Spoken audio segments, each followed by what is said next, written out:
अस्सलाम वालेकुम first year. Open your physics book बेटे। नेक्स्ट पेज नंबर है आपका 45। हम लोगों ने बेटे कल के लेक्चर में, लास्ट जो लेक्चर था हमारा, उसमें हमने in elastic collision in 2 dimension जो है वो कंप्लीट कर ली थी। अगर आपको याद हो तो मैंने आपको in elastic collision in 2 dimension जो है बेटे कंप्लीट करवाई थी। उसमें हमने उनके initial velocity, final velocity, before collision and after collision हमने कंप्लीट की थी। थोड़ी सी कॉम्प्लिकेटेड, थोड़ी सी डिफ़िकल्ट थी। बाकी की अगर हम कंपैरिजन करें, फिर हमने इनकी मोमेंटम, क्योंकि 2 डायमेंशन में थी तो हमने एक्स डायरेक्शन में और वाई डायरेक्शन में इसको जो है अलग अलग से मोमेंटम को हमने रिप्रेजेंट किया था। फिर हमने इसका मैग्नीट्यूड देखा था। एंगल फाइंड, यानी कि आपने अगर डायरेक्शन फाइंड करनी है तो क्या आप लोग यूज़ करोगे इक्वेशन, वही इक्वेशन मैंने आपको बताई थी। इन द एंड हमने क्या देखा था कि वहाँ पे काइनेटिक एनर्जी जो है वो भी जो है वो सेम नहीं रही थी, यानी कि एनर्जी का जो है वो लॉस्ट हो रहा था। कुछ energy in the form of heat, कुछ energy in the form of sound जो है वो लॉस हो रही थी। तो इनिशियल काइनेटिक एनर्जी डिफरेंट थी, फाइनल काइनेटिक एनर्जी डिफरेंट थी, और इन द एंड हमने क्या कर लिया था, टोटल एनर्जी लॉस जो था वो भी हमने कंप्लीट कर लिया था। उसके बाद मैंने आप लोगों को इन इलास्टिक कोलिजन की कुछ एग्जांपल्स हमने की थी। हमने 3 एग्जांपल्स बेटे की थी, और टॉपिक हमारा वाला ख़त्म हो गया था। आज हम अपना नेक्स्ट टॉपिक स्टार्ट करेंगे, topic number 2.12, that is rocket propulsion. ठीक है, let's start with the reading, then इंशाल्लाह मैं आपको टॉपिक एक्सप्लेन करूंगी। Rockets move by expelling burning gases through engines at their rear. The ignited fuels turn to a high pressure gas which is expelled with extremely high velocity from rocket engine. Figure 2.18, the rocket gains momentum equal to the momentum of the gas expelled from the engine but in opposite direction. The rocket engine continue to expel gases after the rocket has begun moving, and hence rocket continues to gain more and more momentum. So instead of traveling at steady speed, the rocket gets faster and faster so long the engines are operating. A rocket carries its own fuel in the form of liquid or solid hydrogen and oxygen. It can therefore work at great heights where very little or no air is present. In order to provide enough upward thrust to overcome gravity, a typical rocket consumes about 10,000 kg per second of fuel and ejects the burning gases at a speed of over 4,000 meters per second.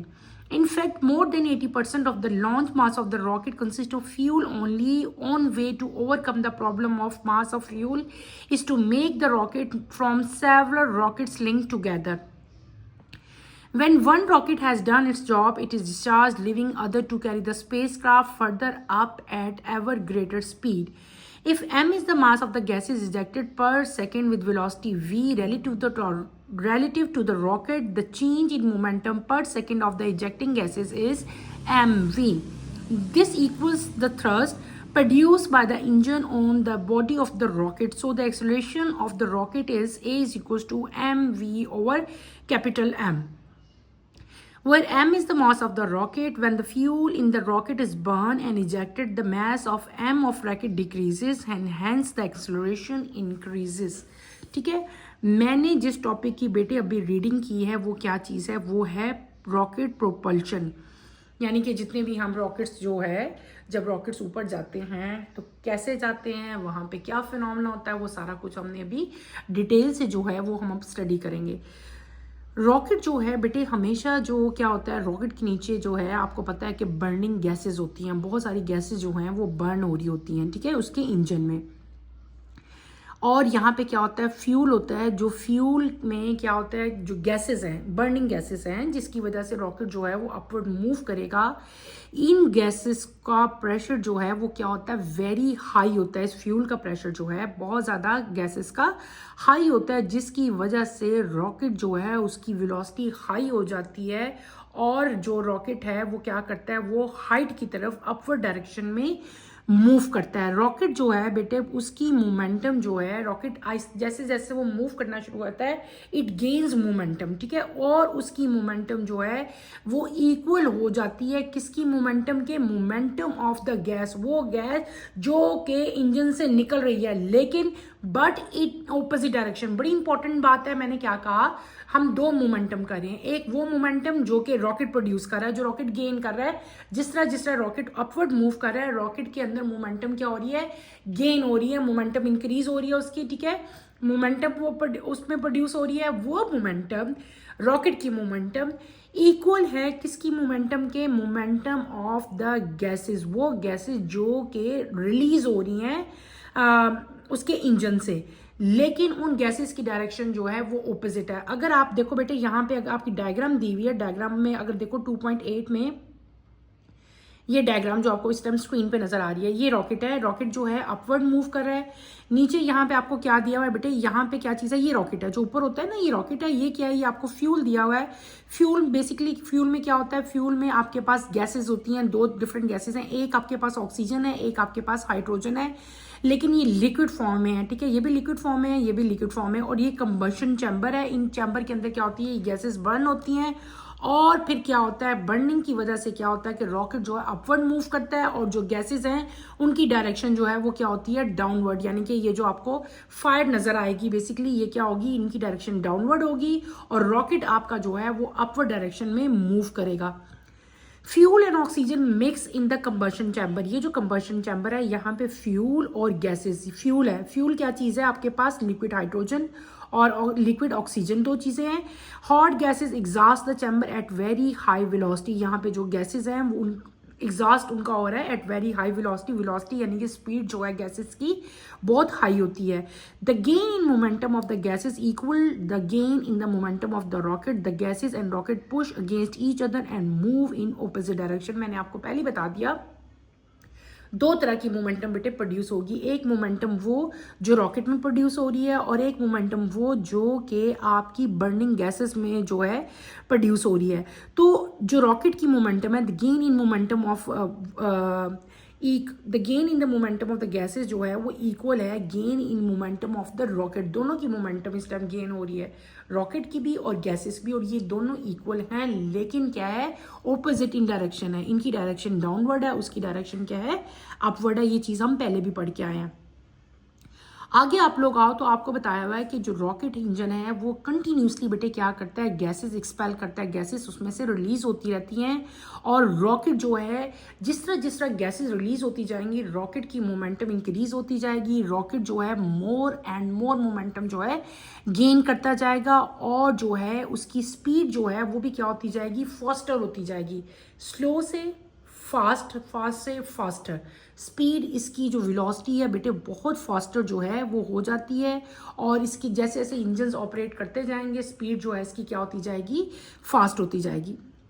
Her rocket जो है उसके अंदर अपना एक fuel होता है इन the form of liquid, मैंने पहले भी बताया है, लिक्विड हाइड्रोजन है, और क्या चीज़ है, लिक्विड ऑक्सीजन जो है इसके अंदर प्रेजेंट है।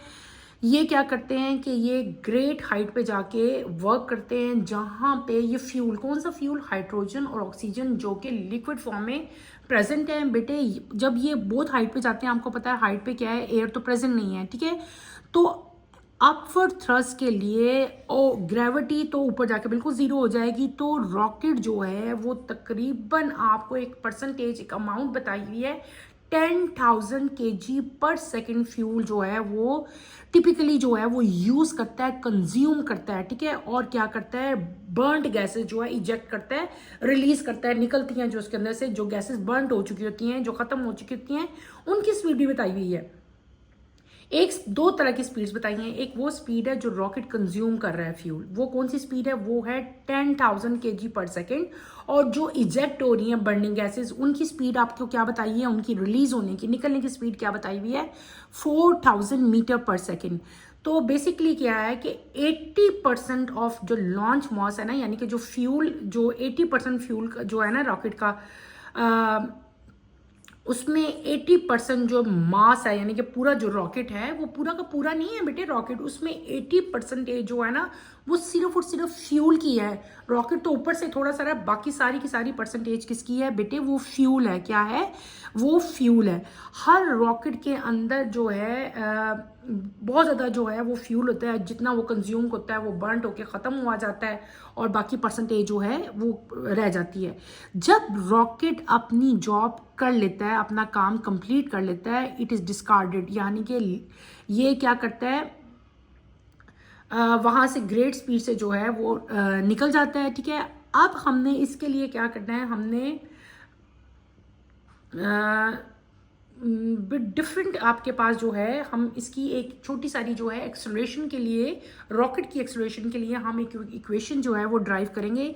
आपने सपोज करना है अगर आपके पास स्मॉल एम है, स्मॉल एम क्या है, मैस है किसका बेटे, गैसेस का। वो गैसेस जो कि रॉकेट से इजेक्ट हो रही हैं, रिलीज हो रही हैं, निकल रही हैं, उनका मैस हम क्या लेंगे, गैसेस का मैस आप लोग लोगे स्मॉल एम। ठीक है, और वो जिस स्पीड से, जिस वेलोसिटी से निकल रही है, हमने सपोज करना है डेट वेलोसिटी को स्मॉल वी से रिलेटिव टू द रॉकेट। अगर रॉकेट के साथ उसका कंपैरिजन किया जाए तो the change in momentum, momentum change हो रही है ना, आपको पता है इसकी भी मोमेंटम गेन होती है, उसकी मोमेंटम के अंदर गेन हो रहा है।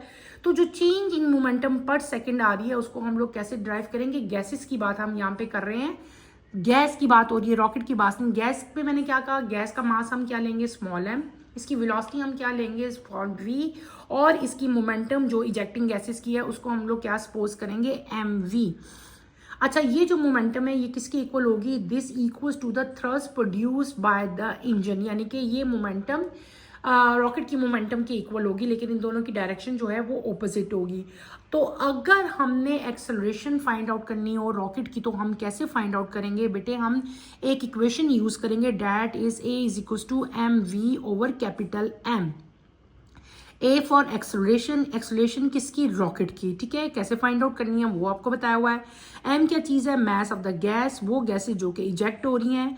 और वेलोसिटी क्या है, वेलोसिटी है ये वी किसकी, गैसेस की इजेक्शन की जो है ये वेलोसिटी है। कैपिटल एम नीचे लिखा हुआ है, कैपिटल एम क्या है बेटे, ये मैस ऑफ द रॉकेट है। दो मैसेस है, ये मैस ऑफ द गैस है और ये जो कैपिटल एम है ये क्या है, मैस ऑफ द रॉकेट, ये सॉरी रॉकेट है। लास्ट में आपको क्या बता दिया है कि जब जो रॉकेट का फ्यूल है वो बर्न हो जाता है और इजेक्ट हो जाता है, तो जो मैस है ना उसका, देखो ना बेटे, अगर कोई भी चीज़ है, रॉकेट है, उसके नीचे ढेर सारा फ्यूल है, तो जाहिर सी बात है उसका वेट ज़्यादा ही होगा, मास ज़्यादा ही होगा। लेकिन जिस तरह वो फ्यूल बर्न होता जाएगा और बर्निंग फ्यूल रिलीज होता जाएगा तो उसका मास कम होता जाएगा ना रॉकेट का।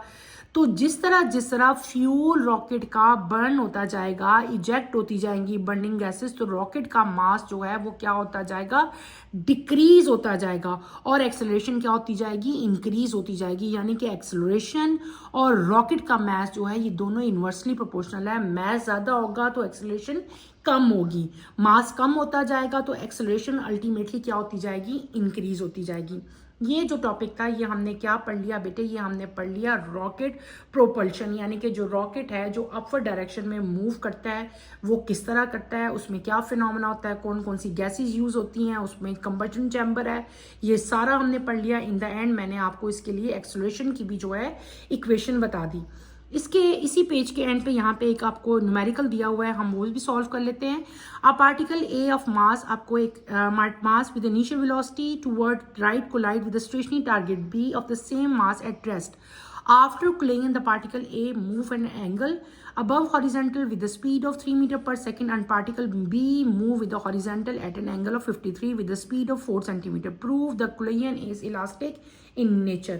आपको दो मैसेज दिए हुए हैं, ठीक है, दो ही आपको जो है वेलोसिटीज दी हुई हैं, आपको एंगल्स भी बताए हुए हैं, ठीक है, M1 का एंगल और M2 का एंगल भी बताया हुआ है, यानी कि पार्टिकल A का भी बताया है, पार्टिकल B का भी बताया है। आपने क्या प्रूफ करना है, इलास्टिक कोलिजन को जो है प्रूफ करना है कि ये कोलिजन जो है इलास्टिक है। सबसे पहले आप लोग क्या करोगे, आप इलास्टिक कोलिजन वाला अपने जहन में लाओ, सारा जो हमने डेरिवेशन की थी उसकी इनिशियल मोमेंटम लाओ। हमने इनिशियल मोमेंटम क्या की थी, m1 v1i plus m2 v2i, अगर आपको याद आ गया हो तो ये इक्वेशन मैंने आपको ड्राइव करवाई थी। हम सिंपल वैल्यूज पुट करेंगे, आपको दी हुई है 1 और 5 वो की, दूसरी M2 की भी आपको दी हुई है, M2 की वैल्यूज पुट करेंगे तो हमारे पास इनिशियल मोमेंटम कितनी आ गई 5 kg। अब हम लोग करेंगे दो डायरेक्शन है, एक हॉरिजेंटल और एक आपको हॉरिजेंटल दी हुई है। हॉरिजेंटल के लिए हम लोगों ने क्या कहते हैं आपको बताया हुआ है मैंने, हॉरिजेंटल के लिए हम लोग लेते हैं cos थीटा, ठीक है। तो यहाँ पे वही हम लोग लिखेंगे अपनी इक्वेशंस, लेकिन ये फाइनल वेलोसिटी हो जाएगी, वो इनिशियल थी, ये क्या होगी फाइनल वेलोसिटी होगी। इनकी वैल्यूज हम पुट करेंगे। यहाँ पे आपको फाइनल में क्या दिया हुआ है, स्पीड 3 दी हुई है, 3 लगाओगे, कॉस थीटा लगाओगे, कॉस आपको कितना दिया हुआ है 30, यहाँ पे कितना कॉस दिया हुआ है 53 लगाओगे। यहाँ पे फाइनल वेलोसिटी क्या दी हुई है बेटे 3 और 4, ये फाइनल वेलोसिटीज हैं और ये आपको दोनों एंगल्स दिए हैं वो लगाएंगे तो आपके पास क्या आ जाएगी मोमेंटम 5 kg पर मोमेंटम आ जाएगी, ठीक है। और इस पूरे केस में कुलैयन इलास्टिक थी, इसका मतलब मोमेंटम जो है वो कंजर्व हो रही है। तो हम यहाँ पे काइनेटिक एनर्जी की इक्वेशन पुट करेंगे। काइनेटिक एनर्जी की इक्वेशन मैंने कल आप लोगों को बताई थी, अगर आपको याद हो तो बेटे यहाँ पे देखो, कल हमने ये इक्वेशन जब की थी तो मैंने आपको यहाँ पे इनिशियल काइनेटिक एनर्जी जब हमने पढ़ी थी तो हमने ये काइनेटिक एनर्जी पढ़ी थी, तो वही इक्वेशन जो है यहाँ पे हमने पुट करनी है। पुट करके आपने उसकी वैल्यूज यहाँ पे उतारोगे। काइनेटिक एनर्जी के बाद आपने क्या करना है, फाइनल फाइंड आउट करनी है। फाइनल फाइंड आउट करने के बाद हमने क्या करना है कि जो हमारे दोनों के आंसर्स आएंगे हम उनको क्या कर लेंगे, प्लस करेंगे, और वो आपकी क्या आ जाएगी, काइनेटिक एनर्जी आ जाएगी। मोमेंटम और काइनेटिक एनर्जी दोनों इस केस में कंजर्व हुई हैं, तो कुलैयन क्या होगी आपकी, इलास्टिक कुलैयन होगी। Is that clear. दो काइनेटिक एनर्जीज हमने फाइंड की हैं, पहले इनिशियल की है, फिर हमने कौन सी कर ली, फाइनल कर ली, ठीक है। तो ये आपकी, वो आपकी इनिशियल थी, ये आपकी क्या थी, फाइनल आ गई। अब हम करेंगे यहाँ पे अगर आप लोग देखो तो बेटे ये आपकी काइनेटिक एनर्जी इनिशियल, यहाँ पे हमने इनिशियल की ना फाइंड, यहाँ पे हमने क्या की थी, फाइनल की है, ठीक है। तो आपकी कंजर्व्ड हुई हैं दोनों, ठीक है। तो ये कौन सी कुलैयन होगी, इलास्टिक। इलास्टिक कुलैयन में आपकी काइनेटिक एनर्जी जो है वो कंजर्व होती है। अगर आप सेकंड न्यूमेरिकल की तरफ आओ, आप प्रोजेक्टाइल मास, प्रोजेक्टाइल का मास दिया हुआ है आपको, इनिशियल वेलोसिटी दी हुई है toward right and hit the target, target का मास क्या बताया हुआ 3 kg।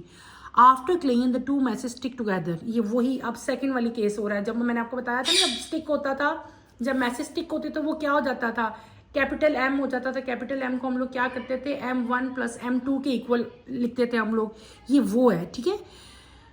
And move a single body with the velocity of 1.6 show the law of conservation of momentum and energy losses during perfect inelastic collision। ये जब वो बात होगी थी ना कि मॉसेस, दोनों मैसेस एक दूसरे का साथ आफ्टर कोलिजन स्टिक हो जाते हैं, तो बेटे जब ये चीज़ आपने पढ़ ली तो आपको खुद ही फौरन से पहले पता चल जाना चाहिए कि ये इनइलास्टिक कोलिजन की बात हो रही है। इनिशियल मोमेंटम पहले आप लोग फाइंड करोगे, ठीक है। इनिशियल मोमेंटम का फॉर्मूला आपको मैंने ये सारा बताया था, इक्वेशंस पुट करोगे। कंबाइंड मास मैंने आपको बताया था कैपिटल M होता है, M1 प्लस M2, यानी कि आफ्टर कोलिजन कैपिटल M हो जाएगा, वो हमने किया।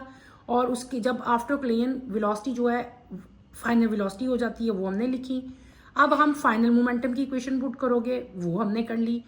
इनिशियल काइनेटिक एनर्जी और फाइनल काइनेटिक एनर्जी हम लोग फाइंड करेंगे। मैंने कल आपको दोनों की इक्वेशंस बेटे बताई थी, यहाँ पे हमने राइट भी की थी, अगर आपको याद हो। ये इनइलास्टिक कोलिजन की बात हो रही है।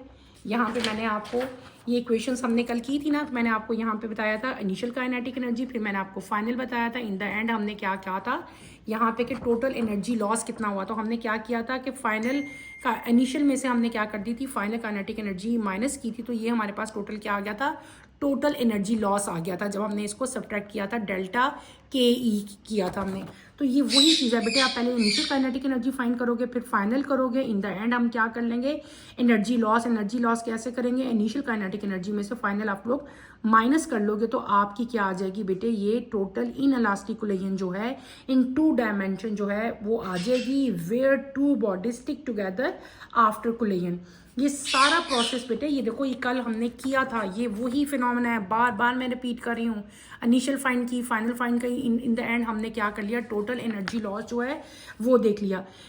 बेटे हमारा टॉपिक भी एंड हो गया, और टॉपिक के साथ ही हमने चैप्टर भी अपना कंप्लीट कर लिया। ये चैप्टर थोड़ा सा डिफिकल्ट था क्योंकि इसमें बहुत सारी डेरिवेशंस थी, और डेरिवेशंस भी तकरीबन जो है इसमें न्यू हुई थी, जो आपने पहले 9th 10th में नहीं की, इसलिए आपने इस चैप्टर को बहुत अच्छी तरह से स्टडी करना है, ठीक है। इसमें हम लोगों ने सिंपल जो है आपको पहले मैंने डिफरेंट टाइप की रेंज, हमने टाइम, हाइट पढ़ी थी, उसके बाद हमने मोमेंटम पढ़ी, मोमेंटम के बाद हम लोग कुलैयन इलास्टिसिटी की तरफ आए थे। इलास्टिसिटी में हमने दो चीज़ें पढ़ी थी, इन इलास्टिक कुलैयन और इलास्टिक कुलैयन, और उन दोनों की हमने डेरिवेशंस की थी। डेरिवेशंस में हमने मोमेंटम को भी डिराइव किया था और उनकी काइनेटिक एनर्जी को भी डिराइव किया था। ये बहुत इंपॉर्टेंट टॉपिक है, इसको आपने अच्छी तरह से स्टडी करना है बेटे। इसकी डेरिवेशन में आपने कंफ्यूज नहीं होना। इलास्टिक और इन इलास्टिक को आपने डिफरेंट इनमें जो डिफरेंस है उसको नोट करना है और वो डिफरेंस आपने हमेशा याद रखना है, ठीक है बेटे। अगर इस चैप्टर में आपको कोई भी प्रॉब्लम फील होती है तो feel free to ask any question बेटे। यहीं पे अपना टॉपिक मैं ख़त्म करती हूँ। इंशाल्लाह कमिंग लेक्चर में हम थर्ड चैप्टर अपना स्टार्ट करेंगे। तो बेटे इंशाल्लाह फिर कमिंग लेक्चर में ही हम लोग दोबारा मिलते हैं। तब तक के लिए बेटे अल्लाह हाफिज़, अपना ख्याल रखिएगा। Take care first year.